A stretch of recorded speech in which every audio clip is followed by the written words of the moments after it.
What up, 12s? Adam here. Wanted to get with you guys here a little bit about some of the more recent headlines we've been seeing coming across our screens here over the last day or so. First one being Seahawks have been in contact with Mario Edwards Jr., formerly of the Tennessee Titans, among a few other teams throughout his career.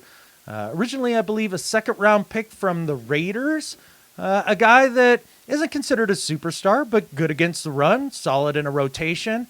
The type of guy who really did flourish there in Tennessee. So maybe a guy that could come in a little more on the cheap, but can be a solid, stout rotational player, which is important because we saw the Seahawks make another just perplexing move in some ways, the release of old Thiarms, Al Woods.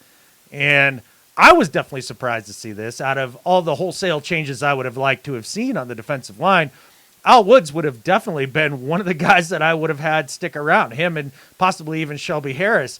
Those are two of your bigger defensive tackles and the guys that make you a little bit more stout against the run. So both those guys gone, along with three other Seahawks in, be LJ Collier, it would be Poona Ford, and Quentin Jefferson. So the Seahawks down 5 defensive linemen, mostly interior guys or guys that play closer to the center. And they've only brought in 2 guys. So that leaves at least 3 more roster spots on the defensive line that need to be filled back in. And by all accounts, the Seahawks cap space is getting awfully tight. Now, we all know the cap is magic. So there's a strong possibility that John finds somebody to restructure with on the team, create some extra flexibility. Let's say that's going to Jamal and restructuring now that he's got a couple years under his new deal. Tyler or DK. There's been some who have suggested Quandre. There's guys that you might be able to ask to do that, and you could actually be ahead of the game on the cap and maybe sign a few value free agents. Now, the remaining free agent defensive tackle class is full of either guys who used to be awesome, who are just really old, like a Ndamukong, and I can never say his name. We'll just call him Sue. Ndamukong Suh. And then, he's a little older. Maybe you can get him for a 1-year deal. Still a solid player. And you'd probably get him for relatively cheap. And then there's the guys that are maybe more in that Mario Edwards tier of player where maybe not a huge name. Guy's been around a little bit. He can play. Isn't going to cost a ton of money, and you can still sneak him in under the cap. And then, of course, you always have the draft to fill in the rest of those defensive tackle positions. And we'll see. Is that going to be at number 5 with Jalen Carter? Who knows, man? Yeah, if you do, you're a better man than I. But, that's one of the big headlines of the day is that Mario Edwards being seen by the Seahawks. And the other big headline of the week here has been all the Seahawks are on board to head down, or did head down to CJ Stroud's pro day.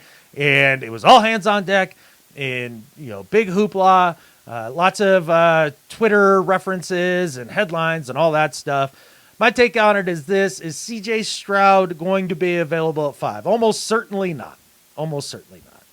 But if he does happen to fall to 5, it's good to have done your due diligence so you know if he is a guy that you'd like to select there if you have the opportunity. And I think that's exactly what the Seahawks were doing, among a few other things, because I have an alternate theory as to why you would go to a pro day of CJ Stroud. One is, and people have talked about this a lot, they're interested in other players, whether it's one of the receivers or whoever else is available from Ohio State this year.